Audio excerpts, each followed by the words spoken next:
जय हिंद दोस्तों, welcome back to our trip to Ladakh. और आज हम मज़े करने वाले हैं लेह सिटी में। इससे पहले कि मैं हमारी जर्नी के बारे में आपको बताऊं, मैं आपको एक कहानी सुनाना चाहती हूँ राजाओं वाली।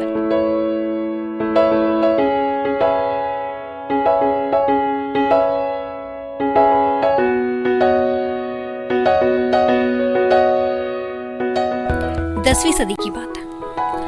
एक राजा थे मिस्टर नेमगॉन, जिनका वैसे तो मेन एरिया तिब्बत में था, बट बीइंग अ राजा उन्हें अपनी रियासत को बड़ा करना था। राजा ने नोटिस किया कि एक सुंदर सी जगह है कॉल्ड लद्दाख, और वहाँ पे छोटी छोटी रियासतें आपस में लड़ रही हैं। He saw no unity and no central power over there. तो राजा जी ने चांस पे डांस मारा और सारे राज्यों से एक एक करके लड़ाई की और बेसिकली लद्दाख पे अपना कब्जा कर लिया। एक जगह है शे नाम की, जो लेह से लगभग 15 किलोमीटर दूर है। उसे राजा जी ने अपना कैपिटल बना लिया। तभी इंडिया पिक्चर में नहीं हुआ करता था, लद्दाख अपने आप में एक देश होता था। काफ़ी पुरानी बात है। समय आगे बढ़ता रहा, राजा बदलते रहे और लद्दाख पर कई हमले हुए। लद्दाख दो भागों में बट गया, विच मीन्स दो राजा। फिर 15वीं सदी में हमारे एक हीरो राजा आए, मिस्टर भागन। उन्होंने लेह के राजा को हराया। दो राजा थे, राइट? तो एक राजा लेह में थे। उन्होंने लेह के राजा को हराया और वहाँ पर उन्होंने नामग्याल राजवंश, बेसिकली नामग्याल डायनेस्टी के नाम से जानते हैं उसको स्थापित किया। नामग्याल मीन्स है विक्टोरियस, और ये बहुत फेमस डायनेस्टी है इस समय भी वहाँ पर लद्दाख में। फिर 17वीं सदी आई और इन्हीं की फर्दर जनरेशन्स के राजा वहाँ पर थे। लद्दाख में एक राजा थे सेंगे नामग्याल। उन्होंने वहाँ काफ़ी मोनेस्ट्रीज बनवाई, बिल्डिंग्स का कंस्ट्रक्शन करवाया, टू लद्दाख की जो पुरानी ग्लोरी थी उसको वापस लाने के लिए। इतने युद्ध हो चुके थे ऑलरेडी वहाँ पे। लेह पैलेस भी उसी समय बना था, जिसको आज हम देखने वाले हैं। इनकी अगली पीढ़ियों ने भी लद्दाख पर राज किया और 19th सेंचुरी में जाकर हिंदुस्तान पिक्चर में आया। एक और फेमस डायनेस्टी है डोगरा डायनेस्टी। उसके फाउंडर महाराजा गुलाब सिंह जामवाल, जो कि जम्मू प्रिंसली स्टेट के पहले राजा थे, उन्होंने अपने सेनापति मिस्टर जोरावर सिंह को लद्दाख भेजा युद्ध के लिए, जिसमें नामग्याल सेना हार गई और नामग्याल फैमिली को शासन छोड़ना पड़ा। साथ ही उन्हें लेह पैलेस से भी शिफ्ट करना पड़ गया, बट लेटर उन्हें फिर से शासन दे दिया गया था due to some reasons. But अब लद्दाख जो है जम्मू में शामिल हो गया था और ब्रिटिशर्स तो थे ही उस समय हिंदुस्तान में।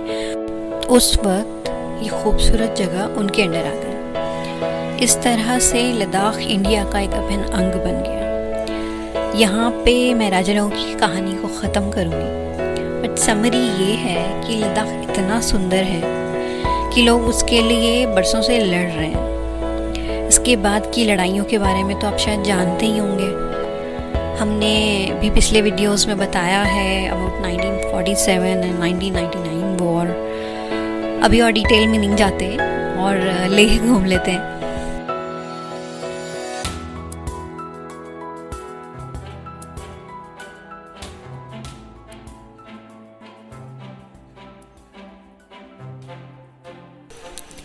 लेह की खूबसूरत वादियों में हमने अपना सफ़र शुरू किया। लेह का मौसम गज़ब था। थोड़ी सर्दी, हल्की हल्की बारिश और चमकते सूरज ने सफ़र का मज़ा दुगना कर दिया था।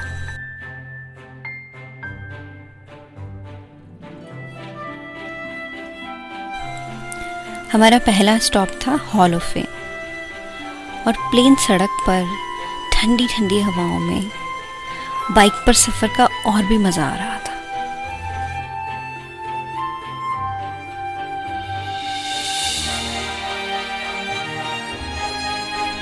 हम लगभग 10 बजे करीब हॉल ऑफ फेम पहुँचे। यूँ तो इसे म्यूज़ियम कहा जाता है, लेकिन I don't think it's just a museum. हमने वहाँ पे अपने देश के रियल हीरोज़ के स्मारक के दर्शन किए और उन्हें दिल से श्रद्धांजलि दी।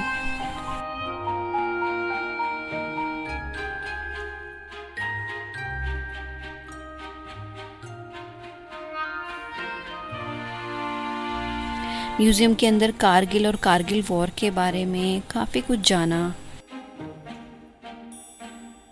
ये भी जाना कि सियाचिन में हमारे देश के जवान कैसे सरवाइव कर पाते हैं। और वहाँ पर लद्दाख की हिस्ट्री का भी जिक्र था। इसके अलावा हमने बिल्डिंग के पीछे छोटे छोटे बच्चों के जैसे मस्ती की, मिलिट्री व्हीकल्स पर चढ़ कर फोटोज़ लिए, वंदे मातरम के नारे लगाए, भारत माता की जय भी की। पहली बार मैंने रियल टैंक्स देखे और उनके साथ फ़ोटो लिए। म्यूज़ियम के अंदर से हमने फिर सुवेनियर कॉर्नर से कुछ यादें बटोरी और पेट पूजा करने के लिए कैंटीन पहुँचे। वहाँ की कैंटीन गज़ब थी। ऐसा लग ही नहीं रहा था कि हम इंडिया के एक रिमोट सिटी में हैं। सब कुछ था वहाँ पे, पराठे से लेकर पिज़्ज़ा तक, और स्वाद भी लाजवाब था। अब नेक्स्ट स्टॉप था लेह पैलेस।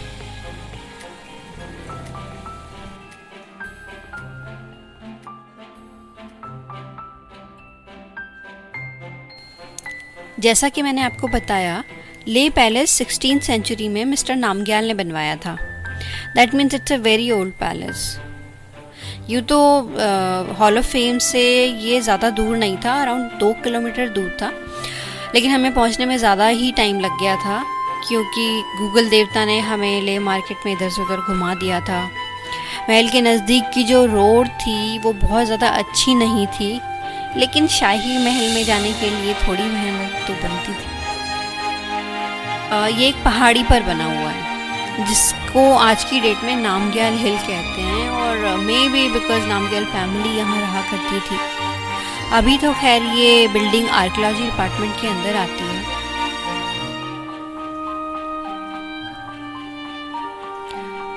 पूरा महल देखने में मुझे तो थोड़ा थकान हो गई थी क्योंकि 9 स्टोरी पैलेस है और टेरेस तक सीढ़ियों से ही जाना होता है, तो पहुँचते पहुँचते हालत थोड़ी टाइट हो जाती है। बट थैंक्स टू गवर्नमेंट उन्होंने हमारे जैसे लोगों के लिए बेंचेस लगा रखी हैं। फाइनली जब मैं टेरेस पे पहुँची तो मुझे बिल्कुल भी रिग्रेट नहीं हुआ। You know, this palace is also called the terrace of Leh. That's right. महल की छत से खूबसूरत लद्दाख माउंटेन रेंज के साथ साथ पूरी लेह सिटी दिखाई दे रही थी। दूर से शांति स्तूपा भी दिख रहा था, जो कि हमारा नेक्स्ट टारगेट था। कुछ देर मैंने टेरेस पे ही नज़ारों का लुत्फ़ उठाया। फिर नीचे उतरते हुए 7th फ्लोर पे हमने दुकार माता के दर्शन किए। She is a female protector, basically a devi in Bauddha dharma. आशीर्वाद तो लेना बनता ही था।